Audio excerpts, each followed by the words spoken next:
Number 7.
Number 6.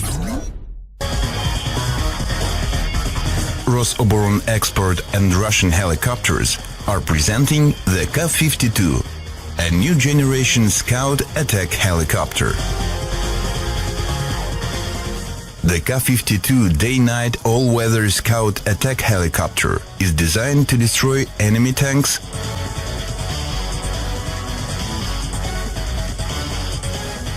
armored vehicles,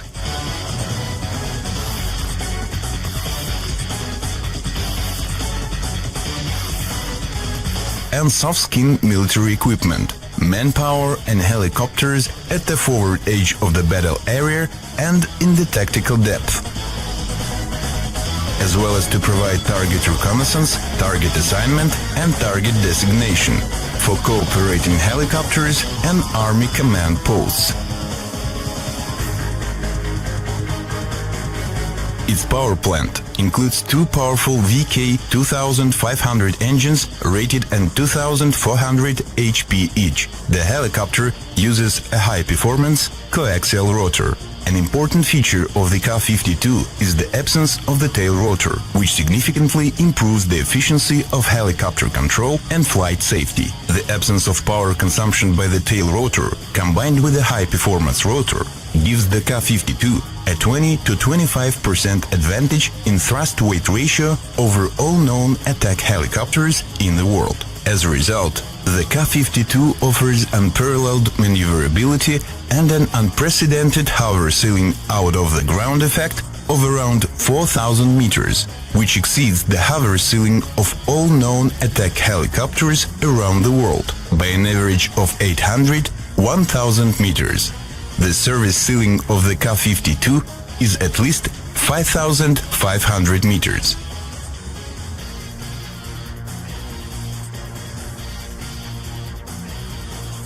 Stores are mounted on 6 hard points. Increased maximum weapon load and longer maximum flight range with maximum weapon load are the competitive advantages of the Ka-52 over other attack helicopters.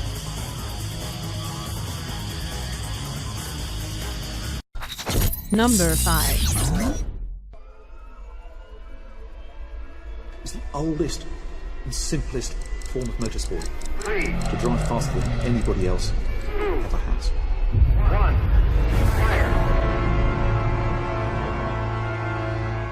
We have the world's first supersonic record, which has stood for 20 years.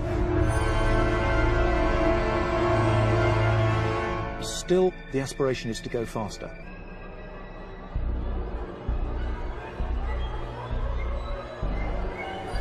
I'm the fighter pilot in the Royal Air Force, and I'm the driver for the Bloodhound supersonic car. A key global partnership of engineering expertise is going to do something remarkable that the racing community is going to remember forever.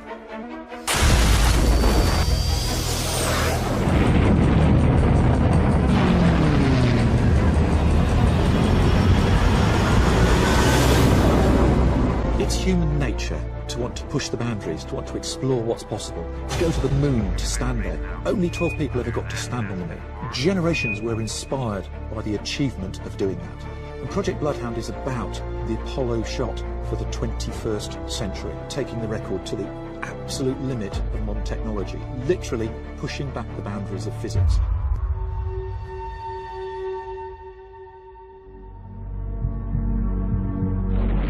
It is absolutely unforgiving of error or inattention.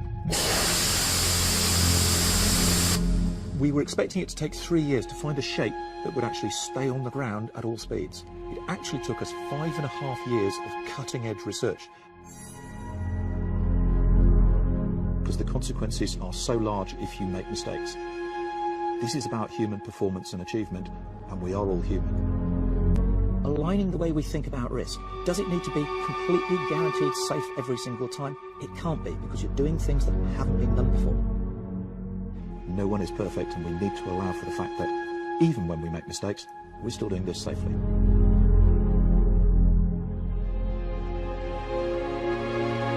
The greatest excitement for me personally is to work with world-class engineers to solve these extraordinary problems. Bloodhound is very much a global project. We are working with the world's best engineering technology to deliver an extraordinary world-beating car. I think Bloodhound and Geely are going to make a great partnership. It's a company which has 20,000 people employed, 10,000 of whom are engineers. That's a high percentage, and they're doing some extraordinary things. Running 6 universities to inspire the next generation. They're 4 huge research and development departments. They understand the importance of developing science and technology. It's a dynamic, growing, young company that has that same passion for inspiring the next generation. It's exactly the sort of passion, innovation, inspiration which Bloodhound is all about, and which we're looking for in our partners. Geely comes with that already preloaded. They're going to make great partners.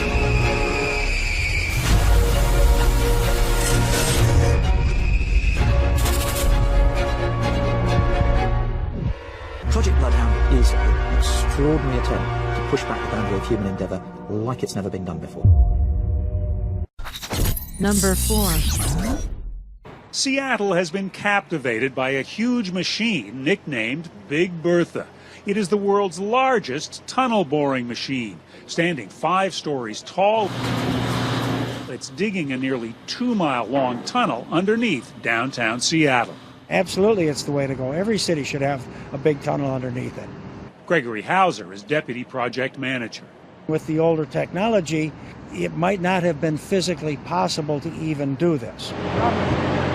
Big Bertha, named after one of the city's early mayors, is 326 feet long and does much more than drill. Moving forward at 35 feet a day, it cleans up after itself, carrying rock and dirt out on a conveyor belt.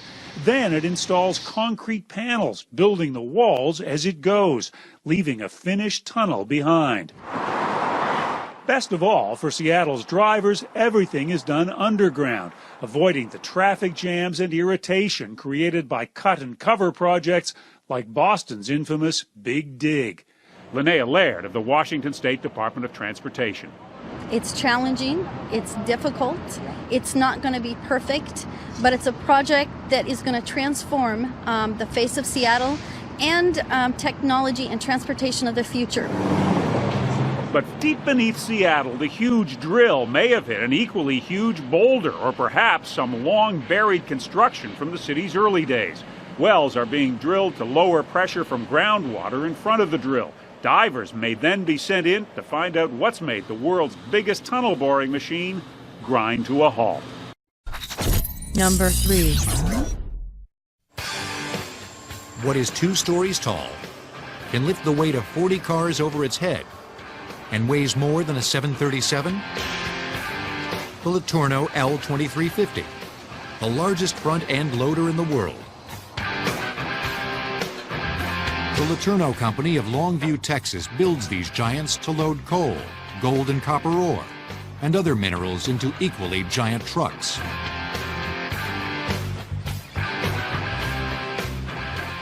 Well, this is a 53 cubic yard rock bucket.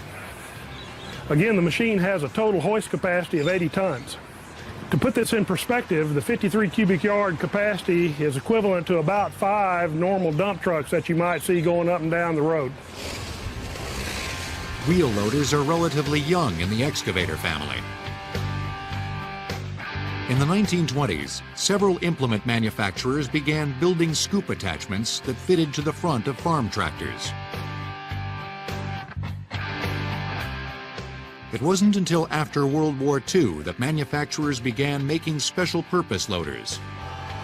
Since then, they've grown up. The Letourneau Company has a long history building front-end loaders. But this is the very first L2350 to roll off the assembly line.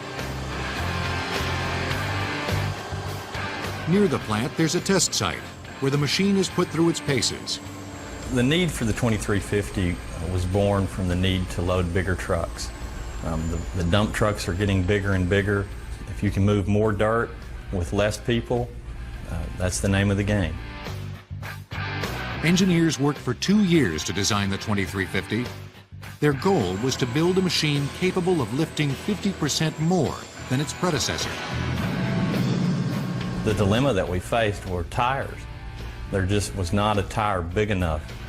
So we partnered with the engineers at Firestone to develop the world's largest tire. The tires are 13 feet tall, they're over 5 feet wide, and they're truly the biggest pieces of rubber that you'll see. Letourneau builds many of the parts for the 2350 at their Longview plant. The company even operates a steel mill.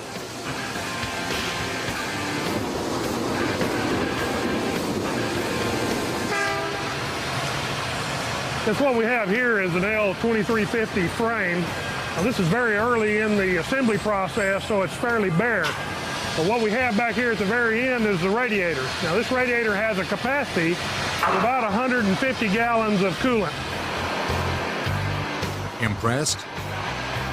Check out what's under the hood. Well, what we have here is an example of a very large 16-cylinder diesel engine. Now, this one's turbocharged and after-cooled. It produces about 2,300 horsepower, and when it's in operation in our loader, it's going to consume fuel at the rate of about 50 gallons per hour.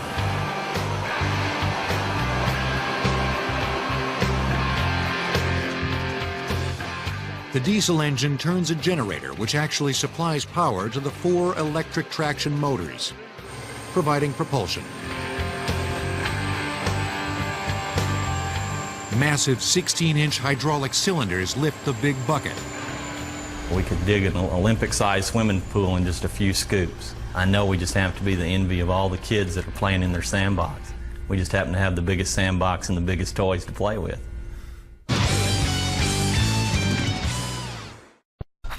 Number 2. For more than 40 years, the twin crawler transporters at NASA's Kennedy Space Center have slowly traveled the gravel track between the massive Vehicle Assembly Building and the 2 launch pads at Launch Complex 39. These mammoth beasts that first carried all the Apollo Saturn V rockets have since borne every space shuttle on the last earthbound leg of their journeys to space. The technology used to build these huge, reliable crawlers capable of such Herculean tasks was deeply rooted in a region where giant machines excavated and extracted veins of coal.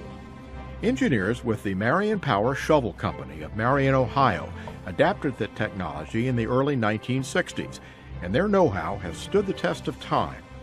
You know, one of the decisions that they had to make back then for Apollo was how to get the vehicle out to the pad, and they looked at rail and they looked at the barge, and both of those had issues, and then they finally settled on the crawler. And those guys that designed and built this thing really did a great job. It's a testament to the design and how they put it together that, 50 years later, this thing is still, hauling 12 million pounds around. When they built the crawler, they overbuilt it. And that's a great thing because it's able to last all these years. I think it's a great machine. I think it could last for another 50 years if it needed to. It's capable, of course, moving the shuttle, all of its parts, and the mobile launch platform. We're talking about 12 million pounds. The vehicle itself being 6 million, you have about 18 million pounds rolling down the road. And as might be imagined, it takes incredible power to move that mass. All right, this is one of 2 2,750 horsepower, 16-cylinder Alco diesel engines. On the other end of these are two 1,000 kilowatt DC generators. So this engine and one just like it on the other end of the crawler is what makes us move. These engines have about 4,000 hours on them or so. So for a 45-year-old, really a 50-year-old engine, they're like brand new.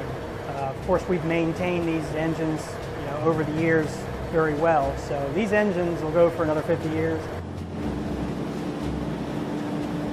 So, with all that weight in motion, what's it like to drive a crawler? Steering wheel's about the size of a go-kart racer, but it's all electronic. It's all, it's fly-by-wire, so to speak. It's kind of funny. You go up there and that little steering wheel's there, but that steering wheel turns some big cylinders. It moves some big trucks. So it is impressive. One of the things about driving the crawler is you have to plan ahead, because obviously it doesn't turn on a dime. So you have to really be on your game, and you have to be thinking ahead about where you want to be 1, 2, 3 minutes ahead of time. The critical nature of the long rollout to the launch pad is not lost on those who operate this huge piece of machinery. It's very important that all of our systems function properly, safely, from the time we leave the safety of the vehicle assembly building until we get out to the launch pad. So during that 6 hours or so where we're out on the crawler way, it's pretty much just us, my team and the crawler, getting the vehicle out to the pad, and it's a critical time. With the end of the Space Shuttle program in sight, soon there will be no more shuttle stacks to ferry to the launch pad. But to those who work on them, the trusty crawlers seem fully capable of moving future launch vehicles if called upon. Seeing the shuttle program come to an end will be a sad day for us. The crawler actually has gone through Apollo and shuttle, so it's been around for quite a long time, 40 years. And we'd like to see it maybe carry on to another program if they give us the capability. I mean, the crawler's ready. The crawler's ready to go. It can take on, whatever you throw at it.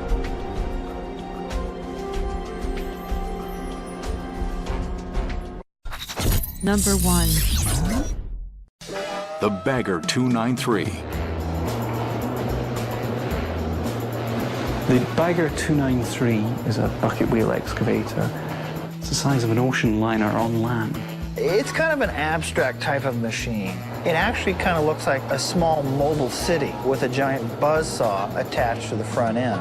Bagger 293 is in the Guinness Book of World Records because it's the biggest land-bound machine ever. This German giant hits the scale at a whopping 31 million pounds. That's equal to the weight of about 2,000 adult elephants, more than 2 professional football fields in length, and as tall as a 30-story building. This monster works in the coal mines of Western Germany. What sets the 293 apart from the other machines is the sheer size of it. I mean, this machine can produce up to 12 tons of material. It's spitting out 10 mid-sized cars in a second. The Bagger has 18 massive buckets, all working 24/7 on a wheel 70 feet in diameter. Each bucket can pick up over 15,000 pounds of material in one scoop. These massive diggers remove both the earth above buried coal seams as well as the coal itself. The machine's primary purpose is to mine for coal. Unlike most excavators, though, the Bagger doesn't just dig and load trucks. It has its own unique and economical conveyor belt system. It is far cheaper to convey material than to truck it. A truck weighs about as much as it carries, whereas a conveyor weighs a lot less in comparison to what it can produce and can carry. The Bagger 293 feeds miles of conveyor belts at the Hambach mine. From there, the coal is loaded onto trains and shipped to 3 local power stations.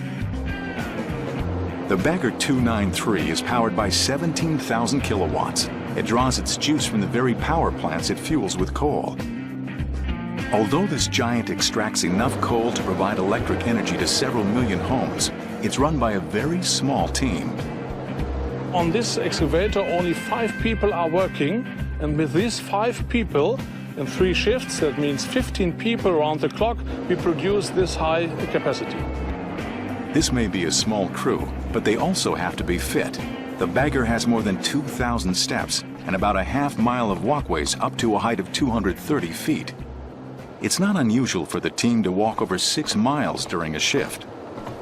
I think there are not that many on to a mine elsewhere.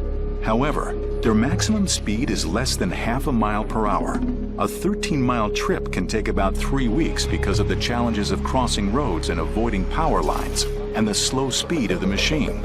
Still, it's a champion of diggers. Bucket wheel excavator is, under certain conditions, the most productive way to extract huge masses of material. That massive digging comes at a price. The bagger emits large amounts of very fine dust into the atmosphere. To dampen down these particles, workers keep the bagger and the surrounding areas wet. The coal that's produced presents its own environmental issues too. Each ton of coal burned in a power plant releases 1 ton of carbon dioxide into the atmosphere. This contributes to global warming. Of all the fossil fuels, coal puts out the most carbon dioxide. The size and the productivity of the 293 make it the king of the diggers in terms of mass.